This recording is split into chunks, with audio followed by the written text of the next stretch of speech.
Dear students, today we study general term or middle term or any particular term in the expansion of binomial expansion. Meaning, मान लीजिए a plus b की power n, हम जानते हैं it is the binomial expansion of this. अगर आपने इस expansion में से कोई पर्टिकुलर टर्म लिखनी हो तो आप डायरेक्टली बगैर सभी टर्मों को लिखे बगैर, यानी सभी टर्मों को लिखे बगैर हम डायरेक्ट उस टर्म को कैसे लिखें। मान लीजिए मैं आपसे कह दूं इस एक्सपेंशन में 14 टर्म लिखिए, तो आपने क्या करना पड़ेगा, उस 14 टर्म को हम डायरेक्ट कैसे लिख पाएंगे, आज हम उसका मेथड डिस्कस करेंगे। सबसे पहले देखिए, we know a plus B की power n, expansion of this is like this. अब इसको स्टडी कीजिए। Here what is the first term, t mean term, 1 mean first term, क्या है nc0 a की power n। What is second term, nc1 a की power n-1b।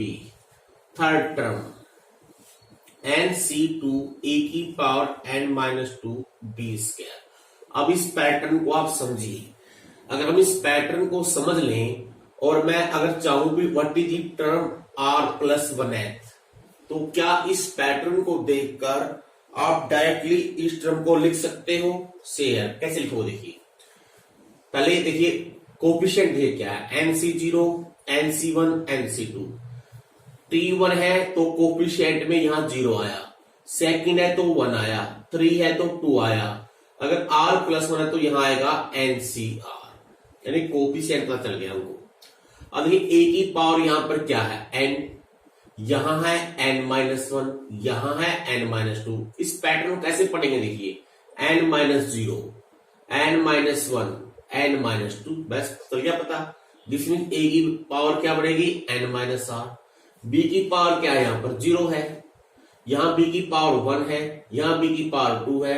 इसका meaning जो चीज यहां पर है वो b की पावर में आ जाएगी, और यही आपका कंसेप्ट बन जाएगा जनरल टर्म का। बहुत ही आसान, क्या लिखना है NCR, जो चीज यहां लिखोगे उससे एक कम। पहली टर्म क्या है इसमें a, तो a की पावर आएगी इन दोनों का डिफरेंस। पहले का मीनिंग जो भी प्लस से पहले है वो उन दोनों का डिफरेंस, और b जो प्लस के बाद है उसमें इसकी पावर, या से कह लीजिए जो बाकी बची पावर, क्योंकि दोनों की पावर का सम n होना चाहिए, तो यहां पर n-r into r, that is general term. तो इसको इस पैटर्न से आप कोई भी टर्म डायरेक्ट लिख सकते हो। अब देखिए, अगर मैं चाहता हूं what is the middle term, अगर मिडिल टर्म लिखनी हो तो कैसे लिखोगे? आप जानते हो बाइनोमियल एक्सपेंशन में अगर इंडेक्स n है तो टोटल टर्म कितनी होती है? आप जानते हो टोटल टर्म होती है n+1। अगर n इवन है, अगर n इवन है तो n+1 क्या होगा, ओड। इसका मीनिंग मिडिल टर्म कौन सी बनेगी, 1। अब मिडिल टर्म 1 कौन सी बनेगी, कहां पर आएगी, देखिए वो। अगर हम n+1 टर्मों को लिख लें, मान लीजिए लिखे हैं फर्स्ट, सेकंड, थर्ड, और फिर आएगी यहां पर n+1। मिडिल टर्म से मीनिंग क्या होता है कि जितनी टर्में इधर हैं उसके उतने ही उधर चली जाएं। अब इसको कैसे लिखेंगे, बिल्कुल सिंपल तरीका है। मान लीजिए x टर्म में ये है और x की टर्म में ये बचनी चाहिए, और ये जो टर्म आएगी आपकी ये कौन सी होगी, इसको मिलाकर मान लीजिए मिडिल टर्म ये है mx, ये mx टर्म मिडिल टर्म है। इसका में जितनी टर्म में ये है उतनी टर्म में बाद में आनी चाहिए, और इसको मिलाकर ये कुल होनी चाहिए n+1। इसका meaning x+1 must be equal to n+1। तो यहां से क्या हो गया, 2x+1 is equal to n+1, 1 से 1 कट गया, x की वैल्यू क्या आ गई, n/2 है। बिल्कुल सिंपल तरीका हो गया, समझ में आ गया सबको। यानी कि अगर कुल टर्म में n+1, अगर n इवन है, याद रखिए अगर ये n इवन है तो जो मिडिल टर्म बनेगी उससे पहले n/2 टर्म, उसके बाद भी n/2 टर्म, तो मिडिल टर्म कौन सी हुई, n/2 यहां तक होगी, और उससे नेक्स्ट टर्म क्या होगी, मिडिल टर्म +1, बस। यानी आप लिख लीजिए n/2 + 1 है, ऐसे याद रखिए इसको। अगर n इवन है यानी a की मिडिल टर्म होगी। अगर मान लीजिए n ओड है तो इसका मीनिंग n+1 क्या हो गया, इवन हो गया। इसका मीनिंग कुल टर्म में इवन है, इसका मीनिंग क्या हुआ, बीच में दो टर्म में नहीं है, एक टर्म नहीं दो टर्म में बनेगी। Now we have to middle term. ये तो पॉसिबल ही नहीं है, क्योंकि ऐसा पॉसिबल ही नहीं है कोई ऐसी टर्म आ जाए जिससे जितनी टर्म में इधर है उतनी उधर हो जाए। पॉसिबल दो टर्म में बनेगी। कौन कौन सी बनेगी, देखिए बिल्कुल सिंपल तरीका, अगर इसको ऐसे समझना चाहो आप कैसे बनेगी, n+1 ऐसे बन जाएगी एक तो, और एक बन जाएगी n+1 + 1 जस्ट उससे नेक्स्ट। कैसे, अगर इसको भी आप ऐसे समझ चाहो ऐसे समझ सकते हो। इसमें दो मिडिल टर्म आएंगी, मान लो यहां तक x, यहां तक भी x, ये दो टर्म मिडिल बनेंगे। यानी इन दो टर्मों को मिलाकर और x + x मिलाकर कितनी टर्म में बनेगी, n+1। This means x + x + 2 ये टर्म में 2 = n+1। तो यहां से हम x की अगर वैल्यू निकाल लेंगे, यह आएगी n-1/2। ये x की वैल्यू आ गई। तो ये टर्म कौन सी बनी, ये बनी x + 1 है। ये कौन सी बनी, x + 2। अगर इसमें 1 जोड़ देंगे ये आंसर आ जाएगा, अगर 2 जोड़ देंगे ये आ जाएगा। तो क्या तरीका है, डायरेक्ट कैसे याद रखना है आप लोगों ने, बिल्कुल सिंपल वे में। अगर n इवन है, n का हाफ कर दो और 1 जोड़ दो, मिडिल टर्म आ गई। अगर n ओड है तो अगर n ओड है, याद रखिए n का हाफ हम नहीं कर सकते क्योंकि n ओड है, n को 2 से डिवाइड करेंगे तो ये परफेक्ट इंटीजर नहीं आएगा। तो n+1 कर लीजिए। अब क्या करना है, l+1/2, एक तो मिडिल टर्म ये बन जाएगी और एक जस्ट इससे नेक्स्ट +1 कर दीजिए। तो this is the method to find the middle term in the expansion of binomial expansion of any expression. अब एक देखिए, now if you want to find any particular terms, particular term का meaning क्या होता है, किसी के भी एक्सपेंशन में अगर हम ये कह दें फाइंड दी 5th टर्म या 6th टर्म, तो आपने क्या करना है, T5 निकालना हो तो आप क्या लिखोगे इसको, T4+1, और उसके बाद क्या लिख देंगे यहां पर NC4, a की पावर इन दोनों का डिफरेंस n-4 V4। यानी कि सारी लिखने की जरूरत नहीं है, डायरेक्ट ये टर्म आ जाएगी। अब एक कंसेप्ट होता है इंडिपेंडेंट टर्म। इंडिपेंडेंट टर्म, मान लीजिए इंडिपेंडेंट ऑफ x लिखना है आप लोगों ने, तो आप क्या करोगे, जनरल टर्म लिख लोगे, राइट Tr+1, और Tr+1 में जो भी x की पावर होगी, जो भी x का इंडेक्स बनेगा यहां पर, इस डिग्री को आप 0 पुट कर दीजिए। यहां से आपके पास r की वैल्यू आ जाएगी, क्योंकि इंडिपेंडेंट टर्म का मीन x ना हो, इसका मीन x की पावर 0 हो। अच्छा एक चीज देखिए बच्चों, अगर हम 1 + x की पावर n का एक्सपेंशन लिखते हैं तो जनरल टर्म क्या बनेगी इसकी, देखिए Tr+1 NCr 1 की पावर n-1r इंटू x की पावर r, तो क्या हो गया NCr x की पावर r। अब डायरेक्टली अगर मैं आपसे पूछ लूं what is the coefficient of Tr+1, जब हम कोफिशिएंट की बात करते हैं तो वेरिएबल नहीं लेते हैं, कोफिशिएंट क्या होगा, तो आपका क्या तरीका है, आपने टर्म निकाल ली, फिर यहां से आप डायरेक्ट कोफिशिएंट लिख दोगे। लेकिन अगर 1 + x की पावर n हम जानते हैं इसकी जनरल टर्म ये होती है, तो आप इसको लिखे बगैर डायरेक्ट लिख दोगे NCr। और आल्सो कई बार हम लिखते हैं find the coefficient of x की पावर r, क्योंकि Tr+1 में x की पावर r आएगी और वो भी सेम यही बनेगा, इसको भी आप डायरेक्ट लिख सकते हो। अगर यहाँ बाय चांस माइनस आ जाए तो इसका मीनिंग यहाँ -1 इन r बन जाएगा, यहाँ -1 की पावर r बन जाएगा, क्योंकि r पे डिपेंड करेगा कि ये टर्म निगेटिव आएगी या पॉजिटिव आएगी। जैसे अब हम कुछ एग्जांपल आपको लेके दिखाएंगे। सबसे मेन जो कंसेप्ट है बस जनरल टर्म वाला है।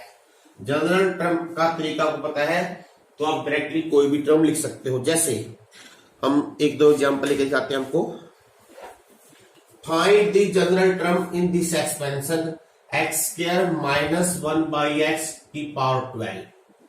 तो जनरल टर्म हम लिखते हैं टी आर प्लस 1 से। बहुत आसान तरीका है, क्या लिखेंगे 12CR, बीच में चाहे प्लस हो चाहे माइनस हो, इससे पहली वाली टर्म ए मानी जाएगी, ये आपकी ए होगी, और ये विद साइन चाहे प्लस हो चाहे माइनस हो ये बी होगी। तो क्या लिखेंगे ए मीन क्या होगा एक्स स्क्वायर, इन दोनों का difference 12 minus r, b means minus 1 by x r. बस अब इसको आप सिंप्लीफाई कर लो, 12CR को 12CR ही रहने देना। पहले देखिए माइनस 1 की पावर आर, अब हमको नहीं पता है कि आर इवन है या ओड है, तो हम इसको माइनस 1 की पावर आर ही लिखेंगे। अब एक्स की सभी पावर इकट्ठी कर दीजिए, 2 से मल्टीप्लाई कर ले, 24 माइनस 2R अपॉन एक्स की पावर आर। अगर इसको ऊपर ले जाएंगे तो 1 और एक्स की पावर माइनस आर हो जाएगी, यहां जाएगा माइनस 3R। बस यही आपका आंसर होगा। Find the 13th term in this expansion, इसमें निकालनी आप लोगों ने पर्टिकुलर टर्म, इंडिकेटिव टर्म। ये देखिए इसके एक्सपेंशन में 13th टर्म निकालनी है, T13। अभी 13 को लिखो इस तरह से, R प्लस 1 मीन 12 प्लस 1 हो गया, यानी कि R की Z 12 आ गया। क्या लिखेंगे 18, इंडेक्स 18 है, C12, बीच में चाहे प्लस हो चाहे माइनस हो, उससे पहली वाली टर्म ए है 9x, पावर आएगी इन दोनों का डिफरेंस 6 हो गया, और ये विद साइन लेना आप लोगों ने 3√x, ये 12 हो जाएगा। अब वो सिंप्लीफाई करेंगे 18C12, चाहो को सिंप्लीफाई कर लो या ऐसे रख लीजिए। अब देखिए माइनस 1 की पावर 12 इवन है, पॉजिटिव हो गया, क्या बच गया 9 की पावर 6 इंटू एक्स की पावर 6, नीचे 3 की पावर 12, √x की पावर 12 मीन x की पावर 6। आगे भी इसको सिंप्लीफाई कर सकते हो, इस 9 को लिखो 3 का स्क्वायर, यानी 3 की पावर 12 बन जाएगी, ये कट गया आपस में, आंसर आया आपका 18C12। आगे चाहो तो सिंप्लीफाई कर लो, वरना 18C12 छोड़ दोगे, ये भी सफिशिएंट है, आपको फुल मार्क्स मिलेंगे, इसमें कोई भी नंबर नहीं कटेगा आपका।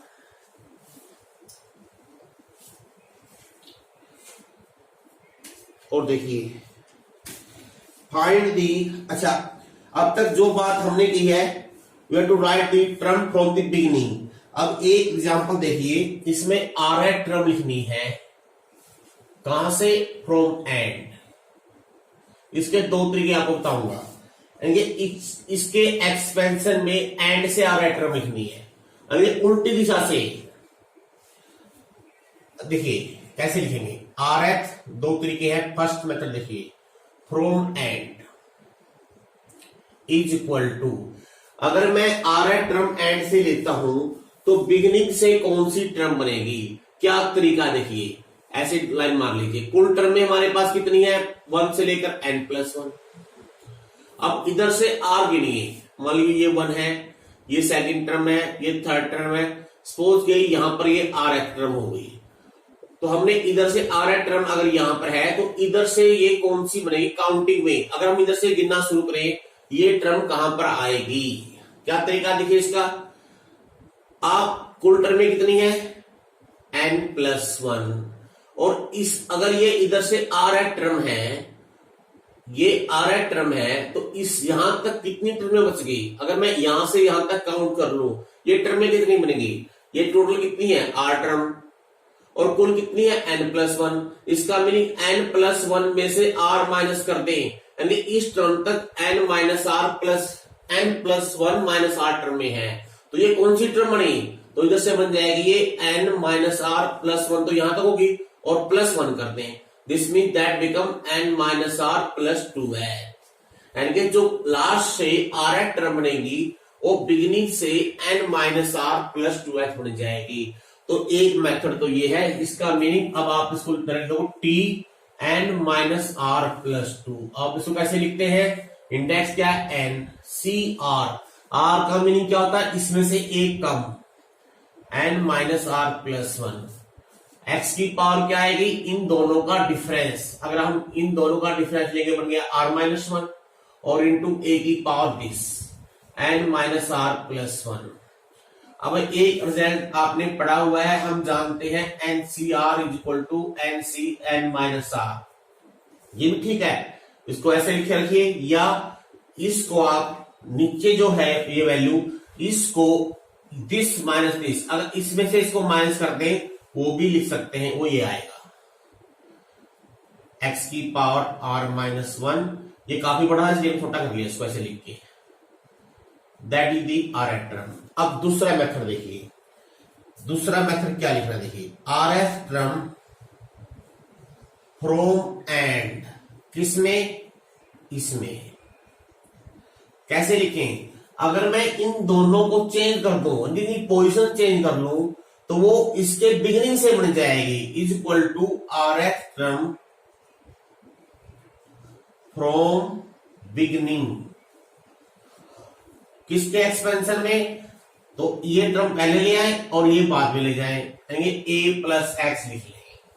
आप चेक कर ले यहां से, अब इसको भूल जाओ, अब यहां से आर एफ टर्म लिखनी है। अब इसकी आर एफ टर्म कैसे लिखते हो, एन सी, आर एफ लिखनी है तो ए कम आर माइनस 1। पहली चीज क्या है, ए की पावर क्या आएगी, इन दोनों का difference n minus r plus 1।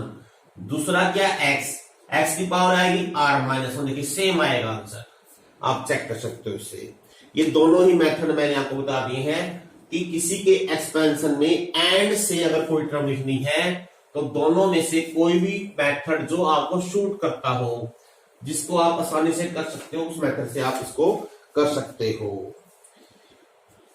और देखते हैं हम अलग अलग टाइप के क्वेश्चन लिखेंगे। एग्जाम्पल नंबर 5 देखिए, काफी इंपोर्टेंट क्वेश्चन है ये। फाइंड एंड इफ रेशियो, किसका, फिफ्थ टर्म का, fifth term from beginning, from beginning upon, वैसे तो मैंने रेशियो लिख दिया है तो लिखा देता हूं, fifth term from end is equal to √6/1।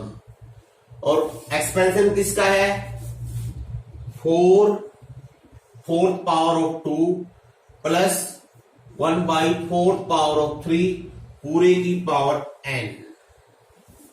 इस क्वेश्चन को देखिए, यानी अगर मैं इसके एक्सपेंशन में बिगिनिंग से फिफ्थ टर्म ले लूं और फिर एंड से फिफ्थ टर्म लूं, दोनों का रेशियो कर लूं, अगर वो √6/1 है तो n की वैल्यू क्या होगी। पहले इसका मीनिंग समझिए, इसका मीनिंग होता है 4 यहां पर है, इसका मीनिंग है ये 2 की पावर 1/4 और यहां पर है 1/3 की पावर 1/4। सबसे पहले तो लिखते हैं हम इसकी ही बिगिनिंग टर्म, फिर बिगिनिंग टर्म T5 लिखेंगे। और कैसे लिखते हैं, NC, 5 में से कम 4, पहली क्या है 2 की पावर 1/4 क्या आएगा, इन दोनों का डिफरेंस, इंटू 1/3 की पावर 1/4 की पावर दिस 4। अगर आपको सिंप्लीफाई करोगे क्या बन गया, NC4, 2 की पावर n-4/4, ये 4 से 4/3 आ गया। बस इसको ऐसे लिखिए अभी। Now here write fifth term from end इन,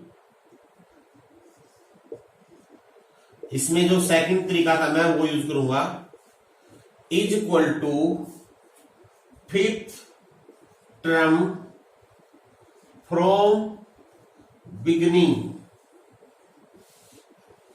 किसमें, अगर ये टर्म में चेंज कर लें, स्थान चेंज कर लेते हैं, यहां लिखते हैं ये, सॉरी यहां 4 है यहां 3 है, और प्लस यहां लिखते हैं ये, बस आप इसको भूल जाएंगे। आप इसको देखिए, इसकी फिफ्थ टर्म लिखनी है, फिफ्थ टर्म यहां तक हुई है NC4।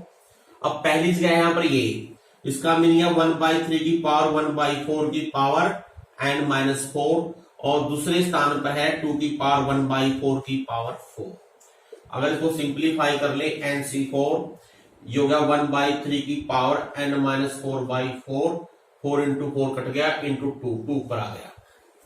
बस हमको बिगिनिंग से फिफ्थ टर्म मिलेगी, एंड से फिफ्थ टर्म मिलेगी। अभी दोनों वैल्यू यहां पुट कर लेते हैं और फिर हम एन की वैल्यू आसानी से सोल्व कर लेते हैं।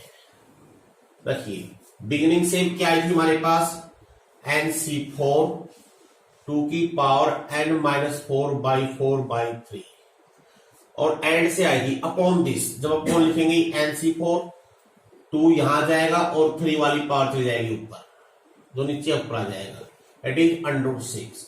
NC4 कट गया। अब ये 3 और 2 दोनों ऊपर ले जाओ, या ऐसे कर लीजिए, क्योंकि अगर पावर सेम हो तो दे कैन बी मल्टीप्लाई।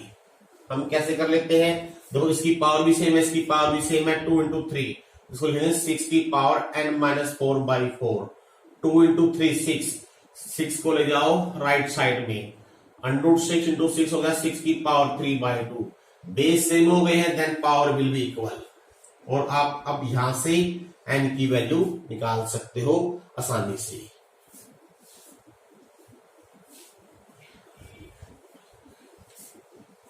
और देखिए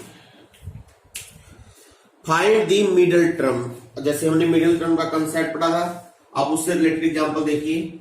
हम एक एग्जांपल लेंगे और टर्म का, एक लेंगे इवन वाला। मान लीजिए ये है, इसकी मिडिल टर्म निकालनी है, तो यहां पर n क्या है 10 इज इवन, और टर्म में होती है n+1। इसका अगर टर्म में ओड हो तो 1 मिडिल टर्म आएगी, तो आप लोग दिस मीन्स n+1 बराबर 11 टर्म में है कुल। तो ऑब्वियसली आपको समझ में ऐसे भी आ जाएगा। तो मिडिल टर्म कौन सी बनेगी, मिडिल टर्म बनेगी n+1, n/2, 10/2 + 1 that is 6 term बनेगी। वैसे ही पता देखिए 10 कुल 10+1 टर्म में है तो 6 मिडिल टर्म होगी, तो आपने T6 लिखनी है। बस T6 क्या बनेगी 10C5 x/3 की पावर 10 - 5 9y पूरे की पावर 5। इसको आप आगे अपने आप सिंप्लीफाई कर सकते हो। अब एक देखिए ये वाला क्वेश्चन, p/x x/p की पावर 9, जिसमें n है 9, तो टोटल टर्म होगी 10, 9 + 1। इसका मीनिंग मिडिल दो टर्म में बनेगी। कौन कौन सी बनती है आप जानते हो, एक होती है n/2x n+1/2x, और एक होती है n+1/2 + 1x, that is fifth and sixth term. इसका मीनिंग T5 भी लिखनी है और T6 भी लिखनी है। लिखने का तरीका आपको आता ही है, 9C, इसमें से एक हम लिखना है यहाँ पर। पहला है p/x, तो p/x की पावर आएगी इन दोनों का डिफरेंस, और ये हो गया हमारे पास 5, और ये है x/p की पावर 4, तो 9C4, ये p/x बच जाएगा, बस सिंपल तरीका है। और ये आ जाएगा 9C5, एक कम यहां से, यहां आएगा p/x की पावर 4 x/p की power 5, that is 9C5 x/p रह जाएगा। तो ये था मिडिल टर्म निकालने का क्वेश्चन।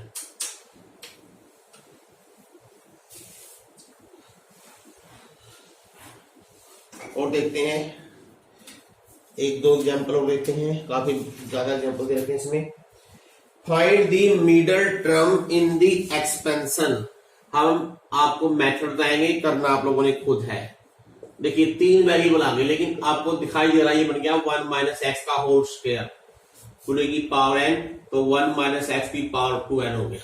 2n क्या है इवन, तो इसका मीनिंग मिडिल टर्म क्या बनेगी 1, कौन सी 2n/2 + 1 है, दैट इज n+1 है। तो कैसे लिखेंगे tn+1, इंडेक्स है 2n इससे कम, cn पहले 1 की पावर इन दोनों का डिफरेंस माइनस x की पावर n। आगे आप खुद सिंप्लीफाई कर लेना इसको। फाइंड p इफ, क्वेश्चन ये है, if p is real and if the middle term in the expansion is 1 1 2 0, find p। यानी अगर इसके एक्सपेंशन की मिडिल टर्म ये है, तो आप जानते हो इसकी मिडिल टर्म क्या बनेगी 8/2 + 1 है, दैट इज T5। T5 क्या बनेगा 8C4 P बाई 2 की पावर 8 माइनस 2 4 सॉरी इंटू 2 की power 4 that is 8C4 P की पावर 4 हो गया। लेकिन ये गिवन है कितनी 1120। This mean according to question this value will be equal to 1120। अब आप लोगों ने यहां से क्या करना है P की वैल्यू निकाल लेनी है। तो पहले 8C4 क्या आएगा 8 into 7 into 6 into 5 4 factorial cut जाएगा एक 4 इंटू 3 इंटू 2 इंटू 1 P की पावर 4 1120। ये 8 कट गया 3 दूनी 6 70 हो गया ये। तो P की पावर 4 हो गया 1120 अपॉन 70 एक जीरो भी कट गया 7 से काट लेते हैं इसको 7 1 4 42 16 आ गया फिर 2 की पावर 4 इसका मीन P का मान 2 आ जाएगा। That is method to find the value of P if middle term of this expansion is given।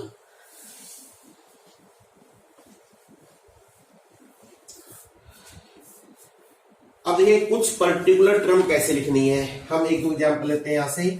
इसमें है find the coefficient of x की पावर 5 यानी कि इसके एक्सपेंशन में x की पावर 5 का कोफिशिएंट लिखिए। अब हमको ये नहीं पता x की पावर 5 कहां पर आएगा। उसका क्या तरीका है हम जनरल टर्म लिख लेते हैं पहले tr+1 क्या आएगा 8CR x की पावर 8 माइनस r 3 की पावर r बस। और यहां पर देखिए x की पावर क्या है 8 माइनस r। हमको r की ऐसी वैल्यू चाहिए जिससे ये 5 बन जाए और उसका सीधा तरीका है क्या तरीका है मैं 8 माइनस r को ही 5 रख लेता हूं और यहां से r का मान 3 आ गया। इसका मीनिंग जब r का मान 3 होगा तब हम इसकी ऐसी टर्म मिलेगी हमको जिसमें x की पावर 5 आएगा और जब r का मान 3 है तो टर्म कौन सी बनेगी 4। इसका मीनिंग T4 टर्म होगी और T4 टर्म हम लिख सकते हैं क्या बनेगी 8C3 x की पावर 8 माइनस 3 5 3 की पावर 3। लेकिन टर्म नहीं पूछी हुई है पूछ रखा है कोफिशिएंट और जब कोफिशिएंट पूछ रखा तो आपने कोफिशिएंट के रूप में ही आंसर देना है। क्या लिखना है बस ये छोड़ देंगे बाकी लिख देंगे 3 की पावर 3 27 इंटू 8C3 को आगे आप खुद इवेल्युएट कर लेना बस ये आंसर होगा। ऐसा ही एक और देखिए ये है 2x² बटे y प्लस y बटे 3x की पावर 12। इसमें आपने x की पावर 9 y की पावर माइनस 3 का कोफिशिएंट लिखना है। तो पहले हम वो टर्म पता करेंगे जिसमें ये चीज आए। उसका क्या तरीका है जनरल टर्म लिख लीजिए 12CR। तो यहां पर पहली पोजीशन पर है 2x² बटे y इसकी पावर होगी इन दोनों का डिफरेंस। सेकंड पोजीशन पर है प्लस y बटे 3x इस पूरे की पावर हो जाएगी r। अब यहां पर हम x और y की पावर इकट्ठी कर लेते हैं कलेक्ट कर लेते हैं। पहले ये है 2 इंटू दिस 2 की पावर अलग कर लीजिए। x की क्या पावर बनेगी 2 से कर देंगे मल्टीप्लाई 24 माइनस 2r y की पावर हो जाएगी 12 माइनस r इंटू y की पावर r 3 की पावर भी r इससे सभी की मैंने पावर अलग अलग कर ली है। अब क्या करते हैं बिल्कुल सिंपल सा तरीका है पहले कांस्टेंट लिखिए कि 3 की पावर r भी आ जाएगी। अब x की पावर कलेक्ट कीजिए ये x की पावर ऊपर जाके बन जाएगी माइनस की 24 माइनस 3r हो गया और y की पावर ऊपर जाके बन जाएगी नेगेटिव यानी कि जो ऊपर ले जाएंगे इसको r प्लस का हो जाएगा 2r माइनस 12 हो जाएगा। अब हमको क्या चाहिए हमको r की ऐसी वैल्यू चाहिए जिससे ये तो वैल्यू 9 बन जाए और ये माइनस 3 बन जाए। क्या तरीका है या तो इसको 9 रख लो या इसको माइनस 3 रख लो दोनों से r का मान सेम आना चाहिए। अगर अलग अलग आता है अलग का मीनिंग क्या है क्योंकि मैंने x की पावर 9 चाहिए अगर इसको मैं 9 रखता हूं या इसको माइनस 3 रखता हूं दोनों से अगर r अलग आता है तो इसका मीनिंग ये होगा इसके एक्सपेंशन में ऐसी कोई टर्म नहीं होगी जहां x की पावर 9 और y की पावर -3 एक साथ आए, तो इसका मीनिंग कोई कोफिशिएंट नहीं, जीरो हो गया कोफिशिएंट, टर्म ये जीरो कोफिशिएंट हो गया। अब देखते हैं क्या यहाँ पर अगर दोनों सेम वैल्यू आ जाए तो जो यहां से भी आंसर आएगा वही कोफिशिएंट होगा। तो पुट करके कहते हैं 24 - 3r को 9। अब देखते हैं यहां से r का मान क्या आएगा, -15, r की वैल्यू 5 आ गई। तो अगर हम r का मान 5 रख दें, टर्म होगी T6, टर्म भी लिखनी है, पहले टर्म लिखते हैं क्या बनेगी, देखिए 12c, r का मान 5 ध्यान रखना है, 12 की पावर होगी 7, सॉरी 2 की पावर आएगी, और नीचे 3 की पावर होगी 5, x की पावर होगी, अगर यहां रखते हैं 5 रखते हैं 9, y अगर यहां रखते हैं 5, देखिए कितना बनता है 5 × 2, एक बार चेक कर लीजिए 5 × 2, क्या हमने गलत तो लिख दिया है, 2x² upon y upon 3x, question तो यही था, लेकिन अब देखिए इस क्वेश्चन में क्या हो गया, ध्यान दीजिए, y की पावर क्या बन गई, अगर 5 रखते हैं -2 बन गई, इसका मीनिंग कोई टर्म ही नहीं आएगी। क्यों नहीं आएगी, क्योंकि अगर हम इसको 9 रखते हैं तो y की पावर -3 नहीं बनेगी, ऐसे ही अगर इसको रखोगे -3 तो उस केस में ये 9 नहीं आएगा। इसका मीनिंग क्या लिखोगे आपने पूछ रखा है इसका कोई कोफिशिएंट क्या होगा, कोई कोफिशिएंट क्या होगा, जब ये टर्म ही नहीं है इसके अंदर, क्या लिखोगे आप कोफिशिएंट, क्वेश्चन ये है फाइंड राइट द कोफिशिएंट, तो क्या लिखोगे, देखिए आपकी बुक में आंसर में ध्यान दीजिए, अगर पूछ रखा है ऐसी टर्म बताइए तो you have to write no term, कोई टर्म नहीं है, लेकिन अगर पूछ रखा है कोफिशिएंट लिखिए, 0 लिखोगे आंसर, कोफिशिएंट इज 0, क्यों 0 को इससे करें मल्टीप्लाई 0 हो गया, कोफिशिएंट तो लिख सकते हो आप, हाँ अगर टर्म मेंशन करनी होती फिर लिखे नो टर्म। तो बच्चों आपने आंसर को ऐसे लिखना है, ऐसे नहीं लिखना नो कोफिशिएंट, आपने लिखना है अगर कोफिशिएंट लिखना है तो 0 लिखोगे, अगर टर्म पूछ रखी है नो टर्म कंटेनिंग x की पावर 9 y -3, तो क्वेश्चन को आंसर जो है आपने सही लिखना है, मेंशन सही करना है, कभी एकदम नो कोफिशिएंट, नो कोफिशिएंट कुछ नहीं होता, हर टर्म का कोई ना कोफिशिएंट होता है, तो कोफिशिएंट को आप नो नहीं कह सकते। फाइंड दी, एक और देखिए ऐसे question, find the coefficient of x की power 32 in the expansion of this, बन गया ये हो गया 1 + 2x का होल स्क्वायर, और आप जानते हो पावर को आपस में मल्टीप्लाई कर सकते हैं 74। अब देखिए जनरल टर्म लिखें, पहले देखते हैं क्या बनेगी इसमें x की पावर, क्या बनेगा 74,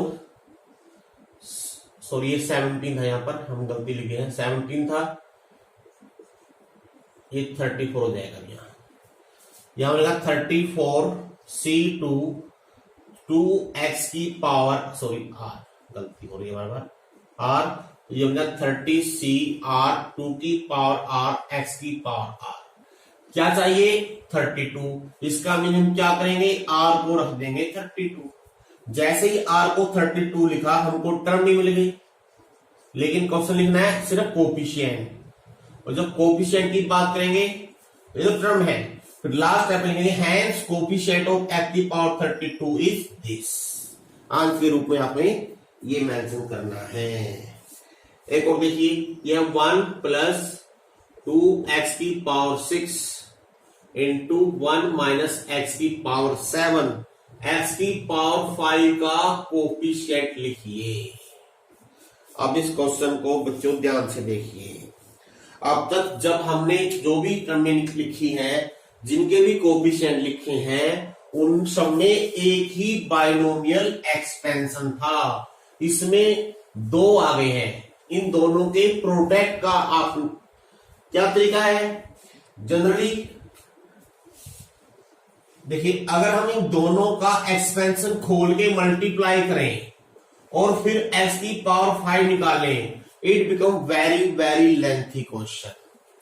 क्या तरीका है, आपने एक्सपेंशन दोनों का लिखना है, लेकिन आपस में सभी टर्म को मल्टीप्लाई करने की जरूरत नहीं है, इट इज नॉट नेसेसरी। ये कैसे करते हैं, पहले हम 1 + 2 एक्स की पावर 6 का कोएफिशिएंट एक्सप्रेशन लिखते हैं, 6c0 6c1 2x की पावर 1, 6c2 2x की पावर 2, 6c3 2x की पावर 3, 6c4 2x की पावर 4, 6c5 2x की पावर 5।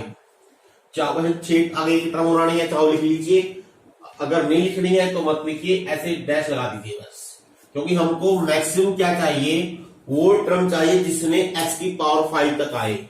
ऑब्वियसली x की पावर 5 यहां तक आ जाएगी, अगर आगे लिखोगे तो इससे बड़ी पावर ही बनेगी। हालांकि एक टर्म और है, मान लिया 10 होता तो छोड़ देते हम, ऐसे ही अब इनटू में प्रोडक्ट में है ये, ऐसे ही तो एक्सपेंड कीजिए यहां, क्योंकि बीच में माइनस साइन है, साइन अल्टरनेट आएंगे, 7c0 minus 7c1x plus 7c2x² minus 7c3x³ plus 7c4x4 minus 7c5x5 and so on.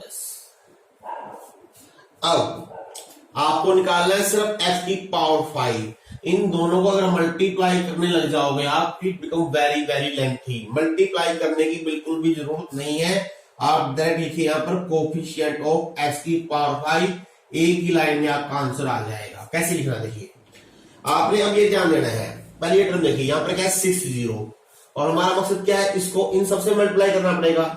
हम सिर्फ ये देखेंगे जब इस टर्म को यहां किससे मल्टीप्लाई करें कि जिससे x की पावर 5 आ जाए, और आपको दिखाई दे रहा है यहां तो x की पावर 0 है, इसका मीनिंग इसमें जहां x की पावर 5 होगा, अगर होगा, उस टर्म को मल्टीप्लाई करने से इस टर्म के साथ x की पावर 5 बनेगी। तो ऑब्वियसली अगर इसमें x की पावर 5 नहीं होता तो इसका मीनिंग इसको मल्टीप्लाई करने से ऐसी कोई टर्म नहीं बनेगी जिसमें x की पावर 5 आए। हालांकि है, इसका मीनिंग इन दोनों को, इसको मल्टीप्लाई करने से x की पावर 5 आएगा। तो आपने सिर्फ कोफिशिएंट उठाना है, कोफिशिएंट है 6c0 इंटू माइनस 7c5, यानी कि इस टर्म का काम भी खत्म हो गया और इस टर्म का भी काम खत्म हो गया। क्यों, बाकी सभी टर्मों में क्या है, तो x की पावर कम है या इसके बाद x की पावर बढ़ जाएगी। अब यहां जाइए, अब इस टर्म को इधर किससे मल्टीप्लाई करें जिससे x की पावर 5 आ जाए। देखिए यहां पर एक x है, यानी इसमें जहां x की पावर 4 वाली टर्म को मल्टीप्लाई करने से x की पावर 5 बनेगी, और ये टर्म कौन सी है, ये दोनों, बस। और सिर्फ कोष्टेंट देखो, यहां होगा 2 इंटू 6 कोफिशिएंट उठाना है, और यहां होगा 7c4। क्यों, जब इसको इन बाकी टर्मों से मल्टीप्लाई करेंगे तो x की पावर कम हो जाएगी, अगर बाद वाले टर्मों से करोगे मल्टीप्लाई x की पावर बढ़ जाएगी। ऐसे and so on similar, x² कहां करेंगे मल्टीप्लाई, x³ वाली टर्म को, यानी जब इन दोनों को मल्टीप्लाई करेंगे तो x की पावर 5 बनेगा। तो लेना है सिर्फ कोफिशिएंट, क्या बन गया, 2 का स्क्वायर 4, 6c2 7c3, तो ये टर्म भी चली गई। अब आ जाओ ऐसे ही, अब तो आप समझ में आ गया आपको, 2 की पावर 3 8, 6c3 7c2, इन दोनों को मल्टीप्लाई करने से, मैं बना लेता हूं थ्रू, और इसको करेंगे इससे मल्टीप्लाई, यह हो जाएगा माइनस में 2 की पावर 4 16, 6c4 इंटू 7c1, और इसको करेंगे हम इससे मल्टीप्लाई, 2 की पावर 5 32, 6c5 इंटू 7c0, बस। देखिए एक लाइन में काम चल गया। अब सिर्फ इनकी वैल्यू पुट करनी है, 6c0 1 हो गया, 7c5 कितना आएगा 21, प्लस 2 इंटू 6 12 हो गया, 7c4 it comes out to be 35 minus 4 into क्या है 6c2 को अगर आप सिंप्लीफाई करोगे it comes out to be 15, and 7c3 और 7c4 इक्वली होते हैं, इट 35 प्लस 8, 6c3 हो जाएगा 20, और 7c2 comes out to be 21, minus 16 into 6c4, 6c4 and 6c2 are equal, they are 15 और 7c1 is 7। अगला स्टेप आप खुद कर लीजिए। तो बच्चों इसमें बहुत सारे एग्जांपल्स हैं, आज हम इतने एग्जांपल लेंगे, नेक्स्ट वीडियो में जो बाकी रिमेनिंग एग्जांपल है वो पूरे करेंगे।